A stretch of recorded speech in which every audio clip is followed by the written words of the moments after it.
Terima kasih atas kesediaan dan waktu yang Ibu berikan pada wawancara hari ini. Sebelumnya perkenalkan, saya Puja Afriani dan saya ditemani Yadina Surnadi.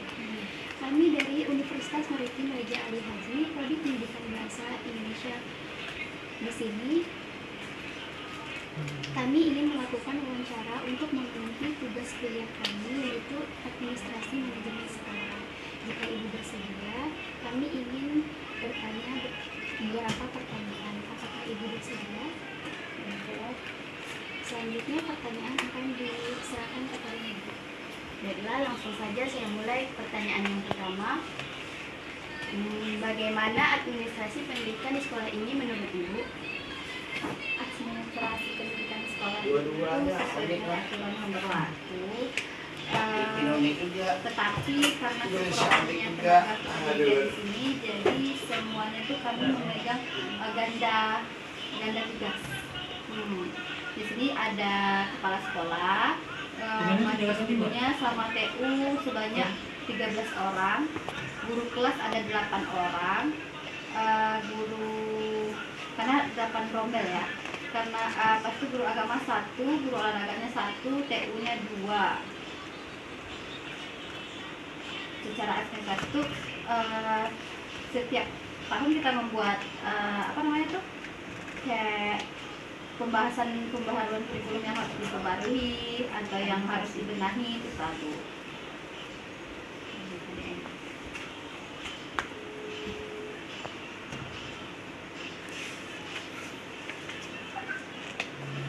Pertanyaan kedua, menurut Ibu manajemen pendidikan di sekolah ini bagaimana? Manajemen. Dan katakan manajemen pembagian. Seperti yang dilihat ya, sekolah kita ini kan terletak di suatu pulau, dan pulau itu termasuk sebetulnya jauh dari pusat kota karena menyeberangi laut gitu kan. Jadi untuk manajemennya di sini tuh dibandingkan dengan sekolah di Filipina, mungkin di sini dibilang ketinggalan, tidak ketinggalan, tetapi agak kurang mungkin dari yang di Filipina. Soalnya kebanyakan guru di sini tuh berasal dari Filipina. Jadi untuk mengatur baik itu proses pembelajaran, kami lebih lambat dibandingkan Filipina. Tetapi bukan lebih lambat, kami lambat masuk kelas itu tidak. Ada proses-prosesnya seperti kalau biasanya di Filipina jam 7 itu orang udah berbaris di halaman. Kami di sini jam 7.30 baru anak-anak berbaris di halaman, dan setiap hari kami akan mengadakan yang namanya literasi pagi. Kalau seperti hari Senin itu udah jelas upacara bendera, hari Selasa itu ada pembacaan gurindam yang di koordinasi sama Ibu Yuli Rasida sebagai guru agama, terus sebagai tokoh masyarakat di pulau ini. Yang ketiga itu hari Rabu nyanyi-nyanyi nasional, itu dikoordinasi sama Ibu Lestari sebagai orang yang paham tentang dinamika musik. Hari Kamis tuh terbagi dua, minggu pertama sama minggu kedua itu kita mengadakan namanya baris berbaris, sedangkan minggu ketiga sama keempat itu senam. Hari Jumat itu rohis, kegiatan keagamaan, itu pun berbeda-beda di setiap minggu. Minggu pertama ada pembacaan foto, minggu kedua ada lagi ayat-ayat pendek, yang minggu ketiganya ada lagi terakhir Yasin, baca Yasin sama-sama. Itu pun dikoordinasi sama Ibu Yuli Rasida. Dan jam 8 nanti baru kami masuk ke kelas. Nah, masuk ke kelas itu untuk meminimalisir ketika kedatangan guru-guru yang dari Tanjung Pinang itu terlambat, karena posisinya kita kan nunggu bot dan menunggu itu sampai penuh. Nah, itu aja. Selanjutnya, organisasi pendidikan di sekolah ini gimana? Kita tetap di bawah lingkungan organisasi PGRI. Di sini juga ada yang namanya ketua PGRI ranting. Ranting itu berarti persatuan pendidikan. Seperti di SD 09 Tanjung Kota ini dulu pernah dijabat juga sama Bu Indira Sida, sekarang dipindahkan sama namanya Pak Erik yang di belakang. Itu mereka selalu mengikuti yang namanya pertemuan secara rutin setiap bulan untuk membahas apa kendala yang terjadi di masing-masing satuan pendidikan. Organisasi itu yang pertama yang jelas PGRI ya. Yang kedua ada juga kalau untuk kepala sekolah namanya K3S. Itu kepala sekolah kami juga menjadi ketua K3S Kecamatan Kota dan sekretaris K3S Tanjung Pinang. Terus ada lagi namanya organisasi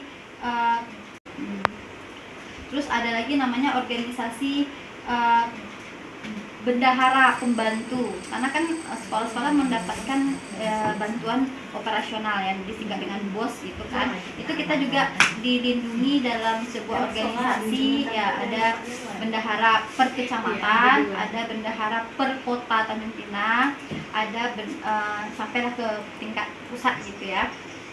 Terus ada juga yang namanya organisasi di sini paguyuban kelas. Setiap kelas itu dia masing-masing memiliki struktur-struktur organisasi mereka masing-masing. Di situ siapa sebagai ketua dari paguyuban, siapa sekretaris dan bendahara. Itu gunanya untuk memudahkan sebenarnya dana hubung ya, untuk menghubungi pihak sekolah dengan wali murid atau orang tua. Kalau kepemimpinan di sekolah ini, alhamdulillah kami mendapatkan kepemimpinan yang sangat baik sekali ya Bu ya, yang pengertian dengan kondisi sekarang guru tuh banyak tuntutan ya kan, dan alhamdulillah namanya Bapak Arwinto, kebetulan dia tidak bisa hadir, ada kegiatan di Tanjung Pinang. Dia orangnya humble ya, dan dia tuh tidak suka duduk di mejanya sendiri, maksudnya ada ruangannya, dia pasti duduknya sama kita dan selalu bertanya hari ini apa yang bisa diceritakan. Lalu kayak seperti administrasi itu sebagai kepala sekolah dia mampu untuk melaksanakan sendiri. Terus dibantu sama operator itu sebenarnya kan harus dari orang yang dihonorkan di sini dari Dinas Pendidikan, tetapi kami mempercayakan operator sekolah kami itu sama Ibu Lestari, meskipun dia seorang pegawai tapi ditambahkan tugasnya menjadi operator, karena sama-sama tahu operator ini kan data bersifat Bu Tari, soft copy gitu ya, ibaratnya harus dilaporkan berbentuk pelaporan lah. Jadi kami nggak mau data kami itu agak mandek-mandek, jadi diserahkan sama Bu Tari. Jadi nanti kepala sekolah selalu berbagi pendapat, sharing sama operator, sama bendahara, sama kasih kurikulum. Jadi kepala sekolah kami alhamdulillah oke. kalau pengawasan sekolah yang dilakukan oleh pengawas sekolah itu, ada pengawas kami di sini namanya Pak Yahya. Dia selalu melihat dari hasil rapor pendidikan. Itu rapor pendidikan itu akan muncul sekali dalam 1 tahun. Dulu berdasarkan UN, sekarang beberapa tahun belakangan ini ketika dijabat sama Menteri Mas Nadiem, itu kan kita yang namanya ANBK, Asesmen Nasional Berbasis Komputer, itu dilakukan di kelas 5. Jadi rapor pendidikan kita itu berdasarkan asesmen yang dilaksanakan oleh siswa dan sulinjer yang diisi oleh para guru. Jadi ketika hasil rapor kita itu keluar, yang bisa melihat tuh semua ya Bu Tari ya. Dulu tuh hanya kepala sekolah sama kasih kurikulum. Ternyata sekarang udah semuanya guru bisa melihat dan termasuk pengawas. Jadi pengawas tuh alhamdulillah bagus juga ya Bu ya. Dia cepat cekatan. Ketika dia melihat nilai perubahan di sekolah ini menurun, dia akan datang dan dia akan memberikan solusi apa yang harus diperbaiki. Itu untuk pengawas. kalau akreditasi sekolah ini, Akreditasi kami ini masih B, karena kami merasa belum mampu untuk naikkan ke A. Sekarang kan sistem akreditasi itu permintaan ya, enggak dulu tuh kan sistem pendidikan tuh per 5 tahun sekali diadakan akreditasi penilaian. Kalau sekarang tidak, kalau sekolah sudah mampu untuk merubah, udah mampu untuk diperiksa kembali, itu kita ajukan ke auditor. Jadi kami merasa di sini tuh senior udah pada pensiun kan, jadi yang kebanyakan junior di sini, jadi kami merasa udahlah B aja dulu daripada turun. Kami bertahan di B aja. Sarana dan prasarana di sekolah ini bagaimana? Kalau sarana untuk pembelajaran itu udah dikatakan memadai. Tapi kalau prasarana kayak sanitasi kami kurang di sini. Sanitasi kami kurang seperti WC siswa, WC guru yang ala kadarnya. Karena apa? Karena tergantung air. Kami kekurangan air tawar. Nah, di sini kan laut, jadi banyaknya air laut. Kalau untuk sekolah seperti pembelajaran interaktif kayak ada di Fokus, kami semuanya ada, kayak laptop kami ada, komputer ada. Kalau keunggulan sekolah ini? Keunggulan sebenarnya anak-anak Melayu ya, harusnya itu tempatnya di daerah wisata itu unggul, harus itu seni sama olahraga. Terus yang notabene-nya memang anak Melayu gitu, harus kalau di apa namanya, diasah sedikit memang Melayu asli lah di sini kan, nggak ada campuran lah guys. Oh ada ya. Selanjutnya apa saja kelemahan yang ada di sekolah ini? Kelemahannya dari tadi pengangguran ya. Ini banyak ya. Ya tadi sanitasi kalau sekolah ini kan, terus sama jaraknya aja karena kita dipisahkan ini kan laut. Jadi kalau guru-guru aja yang misalnya tinggal di Tanjung Pinang untuk menempuh ke tempat ini kan berarti harus menyeberang kan. Sering terlambat kan. Itu aja sih kelemahannya karena dia berada di tengah laut ya. Jadi masalah transportasi lah. Ini yang mengatasinya kita di sini tinggal sembuh. Terus kekurangannya lain itu masyarakat sini kan homogen, jadi kayak jiwa saling mereka tuh kurang. Nah, pas itu minat sama motivasi siswa belajar tuh masih rata-rata ke bawah. Tapi tak semuanya lah, sebagian. Banyak juga di sini orang pendidikan tinggi juga di sini. Apakah sekolah ini memungut biaya lain dari siswa itu? Tidak lah, boleh. Selanjutnya Itu minat sama motivasi siswa belajar tuh masih rata-rata ke bawah. Tapi tak semuanya lah, sebagian. Banyak juga di sini orang pendidikan tinggi juga di sini. apakah sekolah ini memungut biaya lain dari siswa itu? Tidak lah, boleh. Selanjutnya masalah krusial apa yang ada di sekolah ini? Mengapa bisa terjadi? Krusial tuh Yang urgent gitu. pernah terjadi gitu. Masalah yang urgent gitu ya. Yang sama. Kalau yang terlalu krusial tuh nggak ada sih yang terlalu Aman-aman urgent. saja.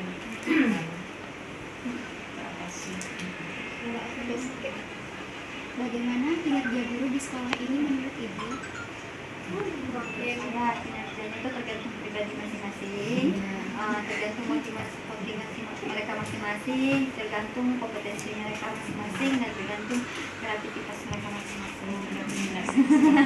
Kalau Bu Tari, gimana kinerjanya? Kasih tahu aja Bu Rahmani kinerjanya gimana gitu ya kan? Secara umum aja lah, itu kan digambarkan kalau kinerja guru-guru di tempat ini ya udah standar aja lah, standar. Kalau sesuai dengan yang disuruh sama Iya. pendidikan. Masing-masing. Selanjutnya, bagaimana latar belakang pendidikan guru di sekolah ini, Bu? Alhamdulillah semua kita S1 sesuai dengan tuntutan Dapodik. Ada yang satu dua ITU. Itu jatuhnya TU kan. TU kalau untuk guru S1 dan sudah sertifikasi. ada yang berapa lagi menempuh menempuh pendidikan sertifikasi. Dua orang ya, satu orang lagi menempuh, dua orang ADM. Selanjutnya, menurut Ibu, bagaimana kesejahteraan guru di sekolah ini? Nggak sejahtera. Kalau itu boleh dilaporin ya Pak Erik ya. Ya. Kalau untuk kesejahteraannya seperti kita tadi kita kan nyebrang, jadi kita butuh yang namanya biaya tambahan. Seharusnya kalau di Pinang kita bawa motor langsung ngegas nyampe di sekolah selesai kan. Kalau di sini kita memikirkan biaya parkir, memikirkan biaya tambang, memikirkan ojek yang kalau terlambat kita harus ojek dulu ke sini. Kadang-kadang Bu Yuli Rasida sering antar jemput, tapi ya itu kan butuh minyak. Tapi Bu Yuli Rasida ya sedekah lagi. Tapi yang kalau sejahteranya itu, kami dulu pernah bikin laporan juga ya. Mudah-mudahan yang untuk pulau ini ada tambahannya lah, nah, supaya sama-sama semangat ya. Gratis, dapat motor gratis dari pemerintah. Iya. Hanya dari dana bos kan kita nggak boleh. Tapi yang tadinya dapat gratis juga yang murah. Mobil Ya tinggal pengingat ngajar Pinang dapat gratis juga. Iya, biar adil. Lalu bagaimana tuntutan kurikulum di sekolah ini terhadap guru? Jadi itu kurikulum merdeka. Sebenarnya kurikulum merdeka ini kalau kami menurut saya ya, itu tuh udah dari dulu sih. Namanya aja yang berubah. Namanya berubah tentang kearifan lokal. Ya seperti contohnya, kan kita nih di pulau nih, kita nggak samakan setara pembelajaran kita sama orang Tanjung Pinang kan nggak mungkin. Kita tahu kompetensi anak di sini tuh bagaimana, bakat minat anak tuh di sini bagaimana. Itu yang dikatakan merdeka. Jadi guru di sini tuh dimerdekakan untuk membuat prosedur pembelajarannya itu sesuai dengan bakat minat anak di sini, sesuai dengan kompetensi anak di sini gitu. Cuma pembelajarannya yang berdiferensiasi.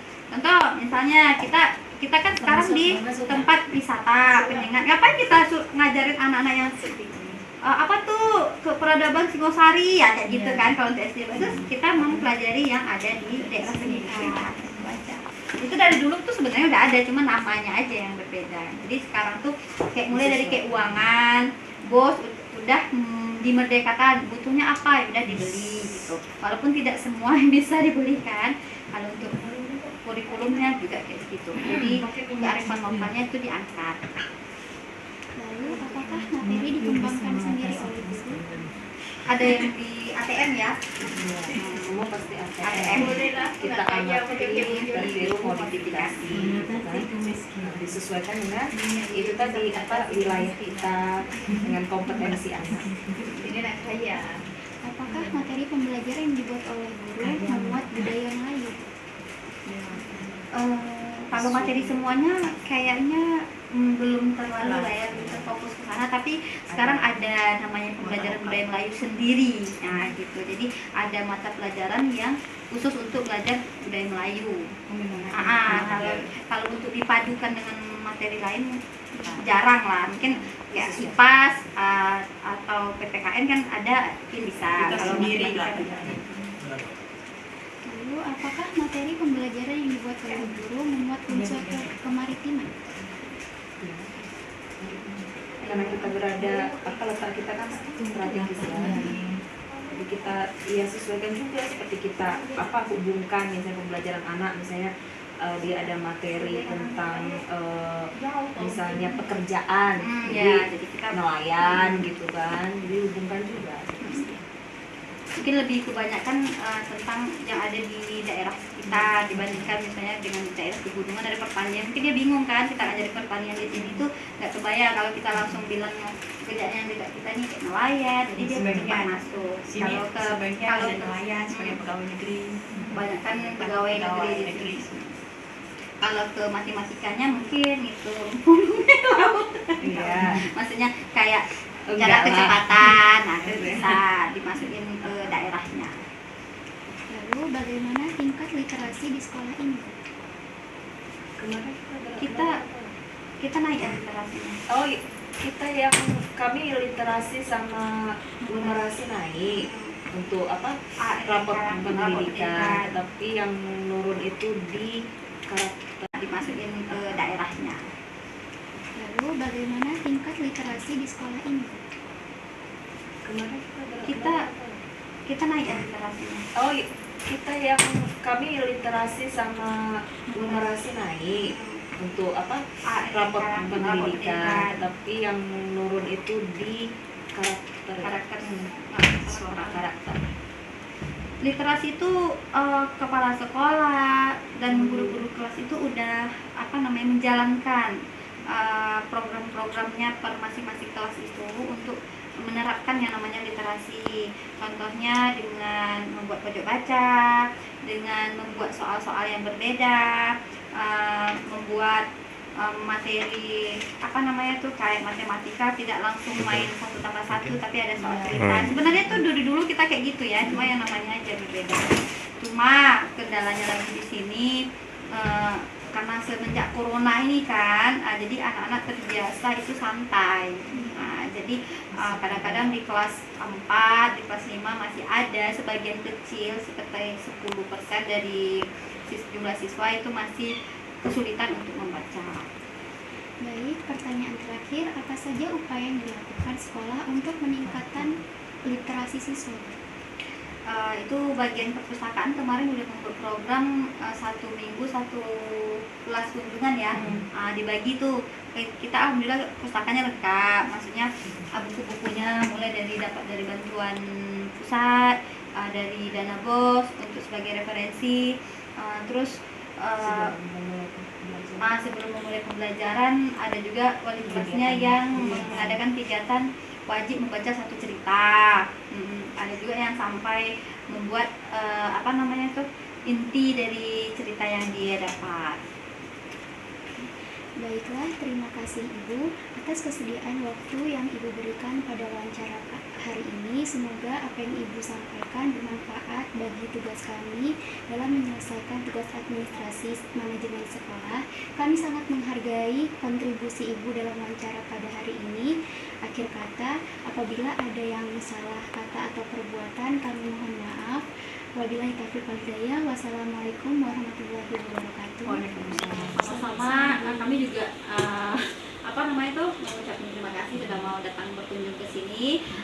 Terus mungkin kalau ada kritik dan saran tentang sekolah boleh dikasih tahu secara lisan maupun tulisan supaya untuk kedepannya kita bisa memperbaiki diri. Semoga sukses semuanya ya. Terima kasih ya Bu. Ya. Ibu boleh minta foto dokumentasi? Boleh.